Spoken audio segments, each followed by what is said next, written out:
Everyone, আজ আমরা চলে এসেছি আবার একটা নতুন রেসিপি নিয়ে। আজ আমরা বানাবো পোনা মাছের পাতলা ঝোল। তো প্রথমত আমরা মাছগুলোকে কেটে ভালোভাবে ধুয়ে নিয়েছি। তো কেটে মাছগুলোর উপর এখন আমরা 1 চামচ হলুদ গুঁড়ো আর 1 চামচ লবণ দিয়ে ভালোভাবে মাখিয়ে নেব। তো রান্না তো আর আমি করতে পারি না, রান্না করছে আমার মা। তো মা প্রথমে গ্যাসটাকে জ্বালিয়ে নিল।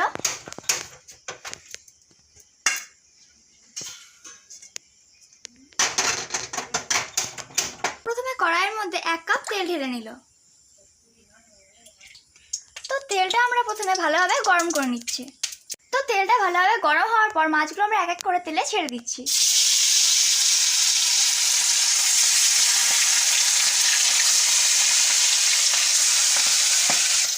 তো মাছগুলোকে আমরা ভালোভাবে লাল লাল করে ভেজে নিচ্ছি। তো মাছগুলো ভাজা হয়ে যাওয়ার পর এখন আমরা এগুলোকে একটা প্লেটের মধ্যে নামিয়ে নিচ্ছি। তো আমরা এই মাছ ভাজার তেলটাতে এখন কালো জিরা দিয়ে দিচ্ছি।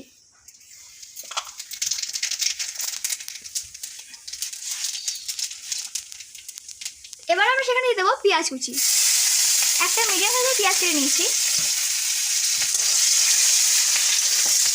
তো পেঁয়াজগুলোকে ভালোভাবে লাল লাল করে ভেজে নিতে হবে। তো পেঁয়াজগুলো ভাজা হয়ে গেলে এখন আমরা এর মধ্যে দিয়ে দেবো টমেটো কুচি।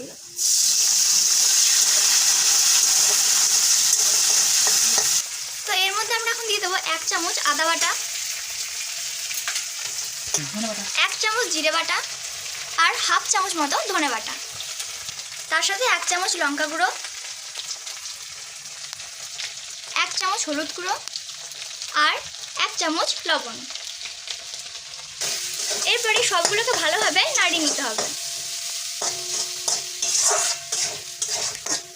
যখন মশলা থেকে তেল ছেড়ে আসবে তখন আমরা এর মধ্যে 1 বাটি মতো জল দিয়ে দেবো।